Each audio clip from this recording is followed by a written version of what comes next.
everyone, welcome back to Prison Life Diaries. If you are seeing a new video, that means it's Friday. In my first video, I gave you a brief introduction to myself and my husband and a little bit of a background into how we met.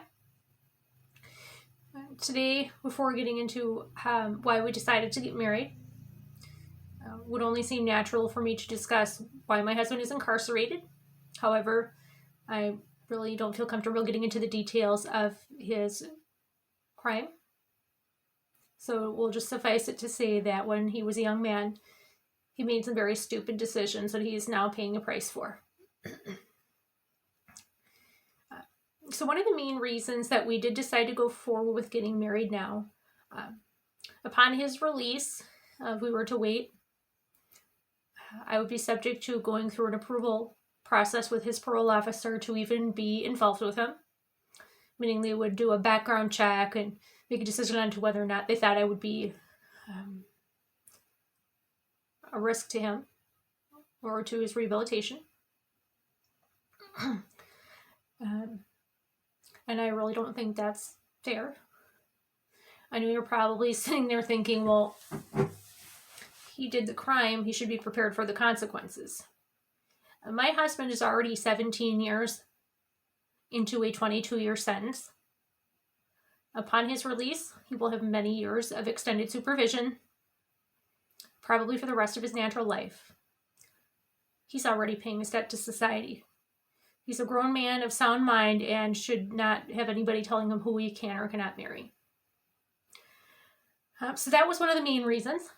And the other was when this shit really hit the fan with the pandemic, we didn't know if we were both going to make it through this. We realized that we may not get the opportunity if we didn't do it now. He might not come home to me, or I might not be here when he gets home. So we didn't really feel comfortable with the idea of not ever getting the opportunity. In our state, they have a marriage policy. And in that marriage policy is an outline of steps that you have to follow to get married through the prison system here. The first is that you would have to have approval from the warden, which means that they're going to look at you, they're going to look at your background and everything and decide whether they think that you would be a good match or a security risk or any other way detrimental to their rehabilitation. If you get their approval, then they mandate you to do anywhere from 6 to 12 premarital counseling sessions.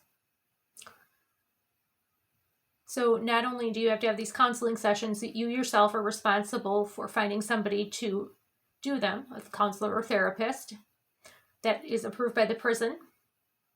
And you also have to go through you also have to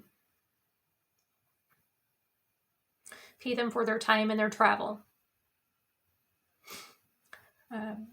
Once you would finish the counseling sessions, you would also have to then have the inmate would be transported to the county courthouse to apply in person for the marriage license. You're paying the license fee and also paying for the time and expense to transport them and the CO's time to transport them to the courthouse. Then once that's all done, you would be responsible for finding somebody to perform the marriage, who again has to be approved by the prison. And again, you would be paying for their time and their travel. And talking to other women who have been through this process in our state, the cost of this whole process can be anywhere from $2,000 to $12,000. There's no fixed price tag. There really isn't.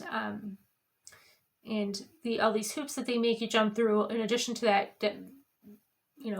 cost that they won't disclose, it really is meant to be a deterrent.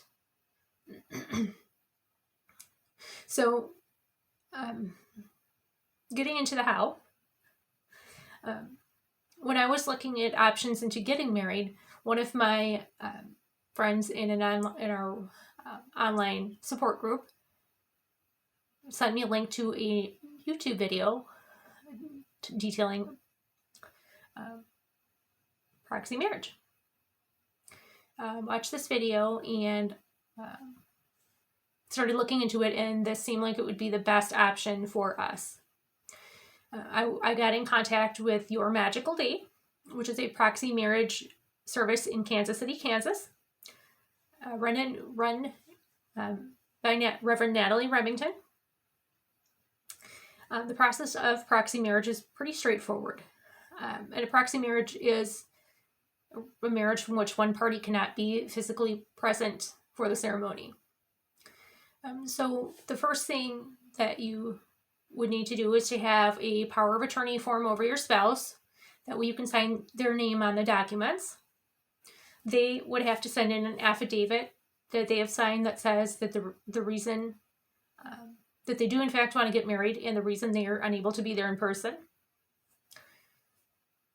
Prior to COVID, it meant traveling to Kansas and applying for the marriage license in person, staying there for a 3-day waiting period.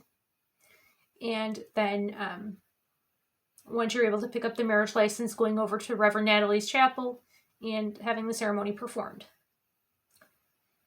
Due to COVID, Reverend Natalie did get approval to do the ceremonies by Zoom, and the state of Kansas has given permission to do the marriage license applications online as well.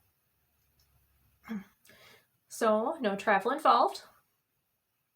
And my total out-of-pocket cost for this was under $500. It was $250 for Reverend Natalie's fee. It was about $85 for the fee to apply for the marriage license. And the only other cost that I had was to get copies of the marriage certificate. So I just want to say, if you're thinking of going this avenue with proxy marriage, Reverend Natalie at Your Magical Day is amazing.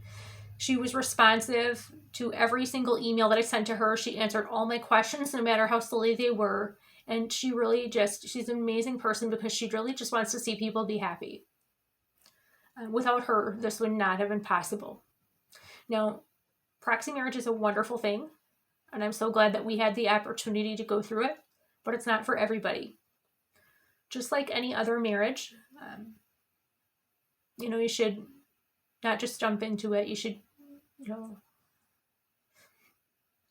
put thought into it. Especially when you're getting married to somebody like Jeremy, who has a criminal record, because you're not only marrying your spouse, but you are marrying their criminal record as well. Or as Jeremy and I like to call it, his baggage and carry-ons. With the help of my therapist, we spent a lot of time discussing what, my life was going to be like when he comes home, and, whether or not I felt that I could deal with all of the things that come along with being his wife. And I felt, that after, spending quite a bit of time thinking about it, that yes, I could handle this. So it was definitely the right decision for me, but yeah, it's not for everybody. So again, I just want to shout out to Reverend Natalie Remington at Your Magical Day. Thank you so much, because without you, honestly, we wouldn't be married. And you are amazing.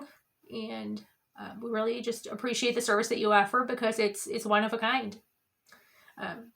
So in the description below, there will be contact information for Reverend Natalie and a link to her website. Please tell her Allison sent you. And if you have any ideas for topics for future videos, please list them in the comments below. Please hit the like button. Please hit subscribe, and I will see you next week.